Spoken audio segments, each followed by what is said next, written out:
এমনও রিস্কাওয়ালা শ্রমিক আছে মানুষকে ধোকা দিয়ে কামাই করে। আমার জীবনে একবার হয়েছিল ঢাকায়, শ্রীপুরে দাঁড়িয়ে আছে। ভাই শ্রীপুর কোনটা, কুন্দি কুন্দি ঘুরিয়া নিয়ে 50 টাকা নিয়ে গেছে, এইটাই শ্রীপুর। ওই শ্রমিকের পারিশ্রমিকটা হালাল হবে না কিন্তু? কথা বলেন, কথা বলেন। এই যে রাস্তা বিশ্ব রোডের ওইখানে দাঁড়িয়ে বলছে যে আলাউদ্দিন শাহপাড়া জামে মসজিদ আমি যাব। ভাই আমি তো জায়গা জানি না, আমাকে নিয়ে যান। ভ্যানওয়ালা কি বলছে জানেন? আমি জানি টাকা লাগিয়ে 50 টাকা। এটা কয় টাকা রাস্তা? কথা বল।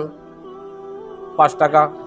কিন্তু এখন 5 টাকার দাম নেই, 10 টাকা নিলে কোনো আপত্তি নাই। 50 টাকা ভ্যানওয়ালা থেকে চড়াইয়া রামডিবির মোড় নিয়ে গেছে। রামডিবির মোড় দিয়ে চাকার বাজার, চাকার বাস দিয়া নইমুদ্দিনের খুলি দিয়া নিয়ে আসিয়া এইদিকে মামার বাড়ি দিয়া মসুদার বাড়ি দিয়া মসজিদ নিয়ে আসছে। 50 টাকা। কথা কন, এরকম আছে না নাই? ওয়াজটা কাজে লাগবে। ওয়াজ শুধু আপনারা শুনবেন তা না, এগুলো ওয়াজ শুনে